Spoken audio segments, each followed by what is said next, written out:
السلام علیکم دوستو، آج ہم آپ کے سامنے ایک ایسا ویڈیو لے کر آئے جو خلافت کے بارے میں بتایا گیا ہے۔ ڈاکٹر ارشاد احمد نے بڑے اچھے طریقے سے حدیث کی روشنی میں بیان دیا ہے۔ اس ویڈیو کو پورا دیکھیں تاکہ آپ کے ایمان میں اضافہ ہو، اور ویڈیو پسند آئے تو لائک اور چینل کو سبسکرائب ضرور کریں۔ چلیے ویڈیو شروع کرتے ہیں۔ بیچاری کئی روز سے دم توڑ رہی ہے، ڈر ہے خبر بد نہ میرے منہ سے نکل جائے۔ تقدیر تو مبرم نظر آتی ہے ولیکن پیران کلیسا کی دعا ہے کہ یہ ٹل جائے۔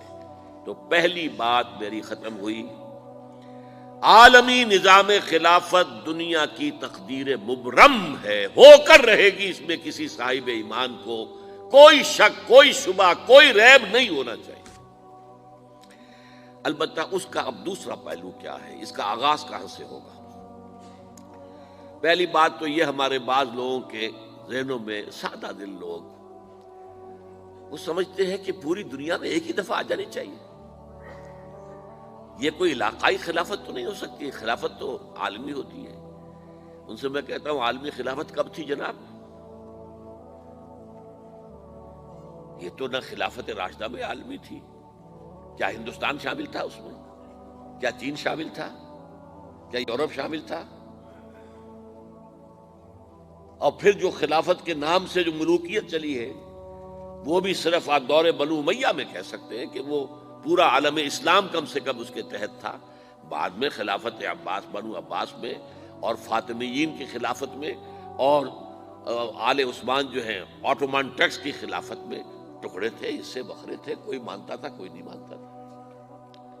اور سب سے بڑی بات یہ، اگر ایک دم پوری دنیا پر خلافت قائم ہو سکتی تو حضور کے دست مبارک سے ہوتی، لیکن نہیں ہوئی۔ نتیجہ کیا نکلا؟ ایک ملک میں حضور نے قائم کر دی، جزیرہ نما عرب، یہاں خلافت قائم ہو گئی، حضور خلیفہ ہے۔ اس کے بعد آپ کے خلفائے راشدین نے پھر اس کو وسعت دی، شرقاً غرباً شمالاً۔ 3 کالمز نکلے ہیں فوجوں کے، صحابہ کرام کے، 3 کالمز، ایک ایسٹ ورڈ، ایک ویسٹ ورڈ، ایک نارتھ ورڈ۔ ایک عراق کو فتح کرتے ہوئے ایران میں پہنچ گیا، خراسان تک چلا گیا۔ ایک شام کو فتح کرتے ہوئے اور پھر سینائی پیننسولا سے ہو کر افریقہ میں داخل ہوا اور اٹلانٹک تک پہنچ گیا۔ تیسرا سیدھا شمال میں گیا، لیکن یہ زیادہ دور نہیں جا سکتا تھا، کوکیشین ماؤنٹینز آ گئے، کوہ قاف۔ اس زمانے میں تو یہ یوں سمجھیے کہ امپیسیبل تھا نا، کوہ قاف، لہذا وہاں آ کر رک گیا بابا۔ اب بھی یہ ہوگا، کسی ایک جگہ سے شروع ہوگا پھر پھیلے گا، اس کے سوا کوئی چارہ کار ہے ہی نہیں۔ اگر ہر جگہ پوری دنیا میں ایک ہی وقت میں ہو سکتا تو حضور کے دست مبارک سے ہوتا صلی اللہ علیہ وسلم۔ اب وہ نقطہ کون سا ہوگا، نقطہ آغاز کون سا ہوگا؟ اس میں پہلی بات تو میں نے کہا، جو شک کرے گا اس کا پھر ایمان مشکوک ہے۔ ہوگا، لازماً ہوگا، گلوبل ہوگا، پوری دنیا میں ہوگا۔ کہاں سے شروع ہوگا اس میں آپ اختلاف کر سکتے ہیں، لیکن مجھے تو 2 حدیثیں تو ملی ہیں جن سے یہ اندازہ ہوتا ہے کہ یہ اس مشرقی خطے سے ہوگا، عرب کے مشرق کی جانب کسی ملک سے ہوگا، کسی خطے سے ہوگا۔ وہ حدیثیں بھی اب آپ پڑھ لیجیے پہلے، پھر میں کہہ رہا ہوں یہ خزانہ ہے جو ہم نے آپ کی خدمت میں پیش کیا ہے، کاش کہ آپ اس کی قدر کر سکیں، یہ حدیثیں آپ کو ازبر ہو جائیں، یاد ہو جائیں، لوح قلب پر نقش ہو جائیں۔ ہندوستان اور خراسان یعنی موجودہ افغانستان کا ذکر۔ ابن ماجہ کی روایت ہے، ان عبداللہ ابن الحارث رضی اللہ تعالی عنہ قال رسول اللہ صلی اللہ علیہ وسلم یخرج ناس من المشرق یوطئون للمہدی یعنی سلطانہ، یعنی سلطانہ، دونوں طرح سے پڑھ سکتے ہیں۔ حضرت عبداللہ ابن حارث فرماتے ہیں رضی اللہ تعالی عنہ کہ حضور نے ارشاد فرمایا، مشرق کی طرف سے وہ فوجیں نکلیں گی، لوگ آئیں گے جو عرب میں مہدی کی حکومت قائم کریں گے۔ یہ مہدی کون ہوں گے اس کا ذکر میں ذرا بعد میں کروں گا، لیکن نوٹ کر لیجئے، کہ مہدی سے پہلے لازماً کسی مشرقی علاقے کے اندر وہ نظام قائم ہو چکے گا، تب وہاں سے فوجیں آئیں گی نا۔ یہ مشرق کون سا ہے؟ عرب کے مشرق میں آپ چلیے، ایران بھی آ جائے گا، افغانستان بھی ہے، پاکستان بھی ہے، اور اگر اسے اور توسیع دیں تو ہندوستان بھی ہے۔ یہ ہے عرب کا مشرق، اس سے فوجیں جائیں گی۔ اس کا کیا مطلب ہے کہ اس میں سے کسی جگہ پر نظام خلافت پہلے قائم ہو جائے گا، تاکہ وہاں سے فوجیں جائیں گی جو جزیرہ نما عرب میں حضرت مہدی کی حکومت کو قائم کریں گی۔ اب دوسری حدیث سنیے، یہ سنن ابن ماجہ کی حدیث تھی جو میں نے آپ کو سنائی، آپ نے پڑھی۔ دوسری، عن ابی ہریرہ رضی اللہ تعالی عنہ، یہ ترمذی شریف کی روایت ہے، قال قال رسول اللہ صلی اللہ علیہ وسلم یخرج من خراسان رایات سود لا يردها شیء حتی تنصب بایلیا۔ خراسان کے علاقے سے سیاہ جھنڈے لے کر فوجیں آئیں گی، ان کا رخ کوئی موڑ نہیں سکے گا، ان کو پیچھے پھیر نہیں سکیں گے کوئی بھی، یہاں تک کہ وہ یروشلم میں جا کر جھنڈے نصب کر دیں گے۔ ایلیا حضور کے زمانے میں یروشلم کو کہتے تھے۔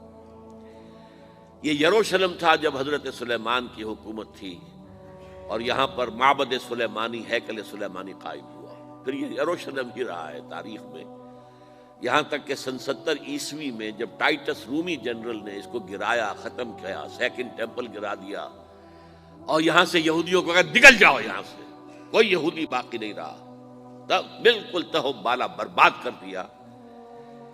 اس کے کوئی 150 سال بعد ہیڈریان، رومن ایمپرر ہیڈریان، اس نے پھر دوبارہ آباد کیا اس شہر کو۔ 150 سال تک یہ بالکل بنجر اور بالکل غیر آباد پڑا تھا۔ اب ہیڈریان نے جب آباد کیا تو اس کا نام ایلیا رکھا، اب یروشلم نام نہیں تھا۔ تو حضور کے زمانے میں پھر اس کا نام ایلیا تھا، اور اب اس سے کیا معلوم ہو رہا ہے کہ یہ یروشلم مسلمانوں کے قبضے سے اس وقت نکلا ہوا ہوگا۔ ایک دفعہ پہلے نکلا تھا، سن 1099 عیسوی میں مسلمانوں کے ہاتھ سے نکلا، کروسیڈرز، عیسائیوں نے آ کر اس کو قبضے میں کیا، لاکھوں مسلمانوں کو مارا، قتل کیا۔ اس کو 1187 عیسوی میں واپس لیا ہے۔ کس نے لیا ہے؟ صلاح الدین ایوبی، کرد۔ عرب کھوکھلے ہو چکے تھے، عربوں نے کھویا، واپس نہیں لے سکے، بہت حکومت کر چکے تھے، 400-500 برس کی حکومت کر کے، اور ان کے عیش اور ان کے آرام، اب ان میں جان نہیں تھی کہ وہ واپس لے سکے۔ واپس لینے والا گرم کرد خون تھا، صلاح الدین ایوبی۔ تو گویا کہ اب آپ سمجھئے کہ 88 برس تک عیسائیوں کا قبضہ رہا یروشلم پر۔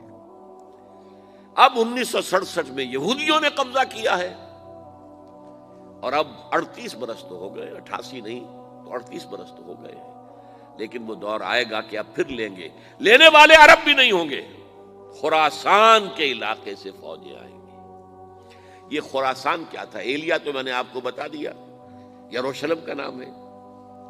خراسان اس زمانے میں ایک بہت بڑے ملک کو کہتے تھے، کچھ حصہ پاکستان کا بھی اس میں شامل ہے، کچھ حصہ ایران کا بھی ہے۔ ایران کے اس حصے کو اب بھی خراسان کہتے ہیں، وہ ایک صوبہ ہے۔ خراسان ایک صوبہ ہے ایران کا، چھوٹا سا۔ پاکستان میں خاص طور پر یہ جو علاقہ مالاکنڈ ایجنسی کہلاتی ہے، اس سے اوپر جتنا علاقہ ہے، اور یہ جو واخان کی ایک پٹی آتی ہے اوپر، واخان افغانستان کی ایک پٹی سی دم سی چلی آتی ہے جو جا کر چائنا کی سرحد سے مل جاتی ہے، یہاں سے لے کے یہاں تک یہ جو مالاکنڈ کا وہ درہ ہے اور پہاڑ ہے، یہ بھی خراسان کا حصہ ہے۔ باقی تقریباً 2/3 آف افغانستان ساؤدرن حصہ نہیں ہے خراسان کا حصہ، یہ سیستان کہلاتا تھا، یہ خراسان نہیں ہے۔ لیکن یہ کہ اوپر کا 2/3 آف افغانستان، اور اس کے ساتھ یہ جو عرب جو اب یہ ترک ممالک آزاد ہوئے ہیں سوویت یونین کی ڈسولوشن کے ساتھ، یہ سارا علاقہ کہلاتا ہے خراسان بزرگ۔